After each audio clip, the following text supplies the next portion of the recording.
Ilmu ekonomi. Pengertian ilmu ekonomi, motif dan prinsip ekonomi, masalah pokok ekonomi, kelangkaan, kebutuhan manusia, alat pemuas kebutuhan, dan skala prioritas. Pengertian ilmu ekonomi. Menurut Profesor P.A. Samuelson, seorang ahli ekonomi, mengemukakan ilmu ekonomi adalah suatu studi mengenai bagaimana orang-orang dan masyarakat membuat pilihan dengan cara atau tanpa penggunaan uang, dengan menggunakan sumber daya yang terbatas, tetapi dapat digunakan dalam berbagai cara untuk menghasilkan berbagai jenis barang dan jasa, serta mendistribusikannya untuk keperluan konsumsi sekarang dan di masa mendatang kepada berbagai orang dan golongan masyarakat. Dalam Permendiknas nomor 22 tahun 2006 tentang standar isi dijelaskan bahwa ekonomi merupakan ilmu tentang perilaku dan tindakan manusia untuk memenuhi kebutuhan hidupnya yang bervariasi dan berkembang dengan sumber daya yang ada melalui pilihan kegiatan produksi, konsumsi, dan atau distribusi. Motif dan prinsip ekonomi. Motif intrinsik dan motif ekstrinsik. Motif ekonomi adalah alasan ataupun tujuan seseorang sehingga seseorang itu melakukan tindakan ekonomi. Motif intrinsik disebut sebagai suatu keinginan untuk melakukan tindakan ekonomi atas kemauan sendiri. Sedangkan motif ekstrinsik disebut sebagai suatu keinginan untuk melakukan tindakan ekonomi atas dorongan orang lain. Prinsip ekonomi. Prinsip ekonomi dapat diartikan yaitu dengan pengorbanan yang sekecil-kecilnya untuk mendapatkan hasil yang sebesar-besarnya. Dengan kata lain, berusaha dengan alat yang seadanya untuk memperoleh hasil yang maksimal. Masalah pokok ekonomi. Masalah pokok ekonomi menurut teori modern yaitu barang apa yang akan diproduksi dan berapa banyak atau what. Kemudian bagaimana cara memproduksi barang tersebut atau how. Lalu untuk siapa barang-barang tersebut diproduksi atau for whom. Barang apa yang akan diproduksi dan berapa banyak atau what. Adapun dasar pertimbangan barang dan jasa yang diproduksi adalah sebagai berikut. 1. Skala prioritas kebutuhan masyarakat atau pasar. Masyarakat akan membedakan kebutuhan mana yang mendesak untuk dipenuhi, kurang mendesak, dan kebutuhan yang tidak mendesak sehingga harus ditunda. Misalnya, prioritas meningkatkan produksi sembako setiap hari raya Lebaran dan akhir tahun, guna menghindari peningkatan harga yang terlalu tinggi dan munculnya ketimpangan. Kedua, pilihan alokasi sumber daya alam, manusia, dan modal yang paling efisien. Tujuannya menghemat pemanfaatan sumber daya, misalnya penghematan migas, listrik, dan air, serta penggunaan sumber daya alternatif. Ketiga, daya beli masyarakat, barang dan jasa yang beredar harus terjangkau oleh sebanyak mungkin warga. Hal ini bertujuan agar konsumsi barang dan jasa secara tepat sasaran. Misalnya, prioritas produksi obat generik karena bisa dijangkau masyarakat. Selanjutnya, bagaimana cara memproduksi barang tersebut atau how? Kesatu, Pilihan kombinasi sumber daya yang digunakan. Pilihan kombinasi sumber daya yang digunakan yaitu sumber daya alam, sumber daya manusia, dan sumber daya modal.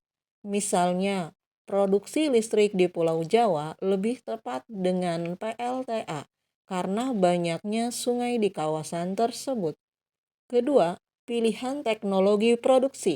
Pilihan teknologi produksi memungkinkan produsen untuk menentukan apakah perusahaan akan bergerak dalam kondisi padat karya ataukah padat modal. Misalnya, pabrik sepatu yang lebih membutuhkan kerja manual pantas didirikan di wilayah padat penduduk untuk menyerap sebanyak mungkin tenaga kerja. Ketiga, efisiensi biaya produksi. Efisiensi biaya produksi dilakukan agar dengan biaya tertentu dapat diperoleh laba maksimum. Misalnya, suatu percetakan menentukan biaya produksi berdasarkan perkiraan penjualan yang ditargetkan. Dengan cara tersebut, maka bisa diperkirakan laba maksimum yang akan diperoleh. Selanjutnya, untuk siapa barang-barang tersebut diproduksi atau for whom?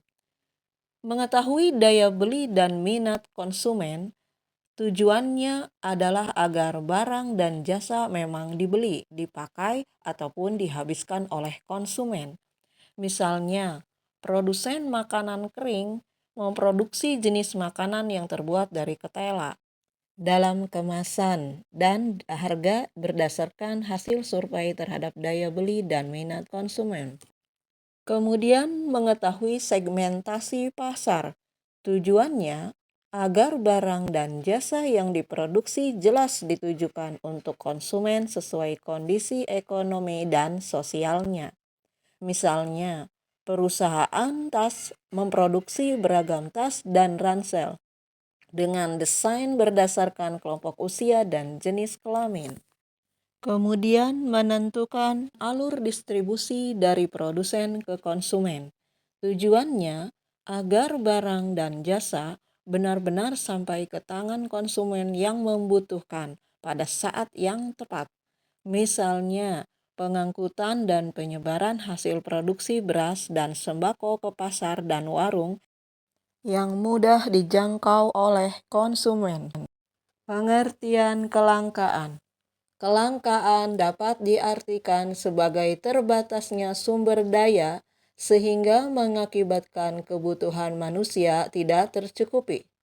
Saat kita memerlukan sesuatu, kita tidak bisa mendapati yang kita perlukan.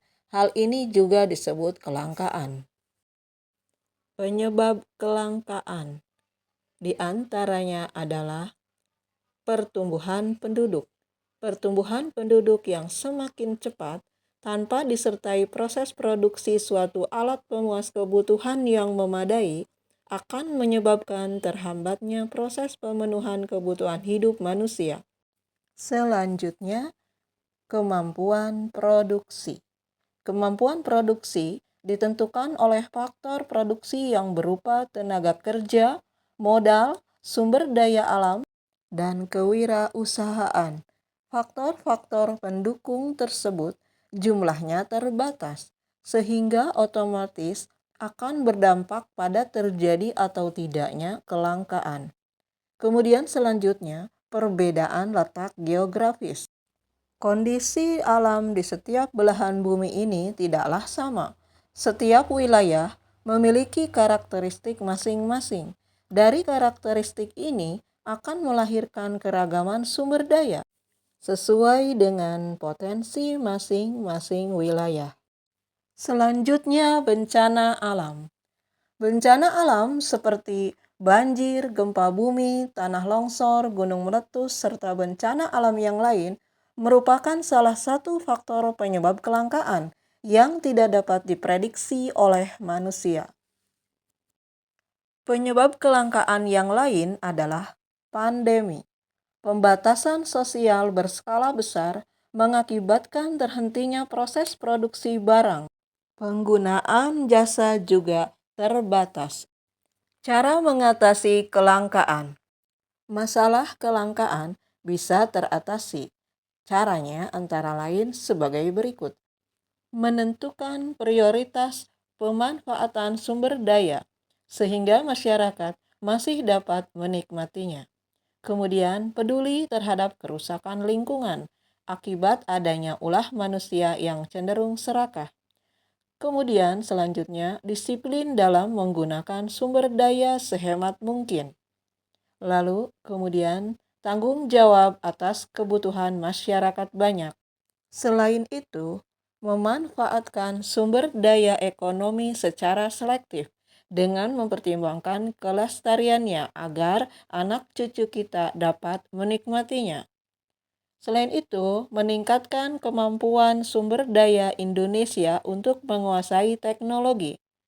Dan terakhir, menggunakan sumber daya yang terbatas untuk menghasilkan barang dan jasa agar dapat mengimbangi keinginan manusia yang tidak terbatas.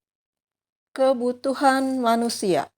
Kebutuhan diartikan sebagai hasrat yang muncul dari dalam diri manusia dan harus dipenuhi, karena jika tidak terpenuhi dapat mengganggu kelangsungan hidupnya. Jenis-jenis kebutuhan. Kebutuhan menurut intensitasnya. 1. Kebutuhan primer, 2. Kebutuhan sekunder, dan ketiga, kebutuhan tersier. Kebutuhan menurut sifatnya.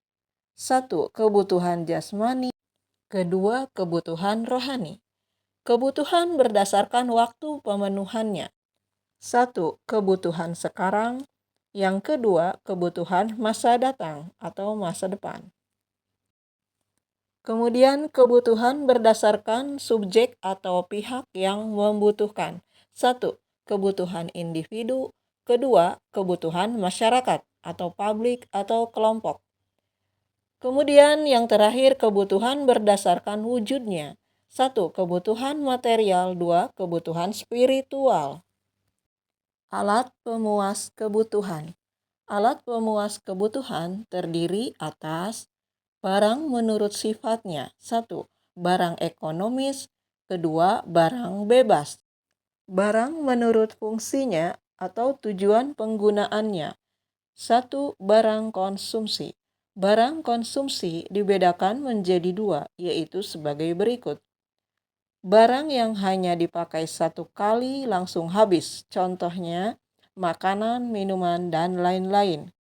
Kedua, barang produksi atau barang modal. Barang menurut wujudnya. 1. Barang konkret atau nyata atau material. Yang kedua, barang abstrak atau imaterial. Kemudian selanjutnya barang menurut cara penggunaannya. 1. Barang substitusi. Kedua, barang komplementer. Barang menurut cara pengerjaannya. 1. Barang mentah. 2. Barang setengah jadi. Ketiga, barang jadi. Jenis-jenis kegunaan barang. Menurut Allmeyers, jenis-jenis kegunaan barang atau benda dapat diuraikan sebagai berikut. 1. Elemen utility atau faedah elemen. Artinya, benda berguna karena mempunyai zat asli yang dibutuhkan. Misalnya, umbi-umbian, buah-buahan, dan sayur-sayuran. Kedua, time utility atau faedah waktu. Artinya, benda akan lebih berfaedah bila digunakan pada waktu yang tepat. Sebagai contoh, menimbun gabah untuk persiapan pada masa paceklik dan payung pada musim hujan. Ketiga, place utility atau faedah tempat. Artinya, benda yang setelah dipindahkan tempatnya akan lebih berfaedah bagi manusia. Misalnya, pasir di sungai dipindahkan ke kota dan kayu di hutan dipindahkan ke kota dipakai sebagai bahan bangunan.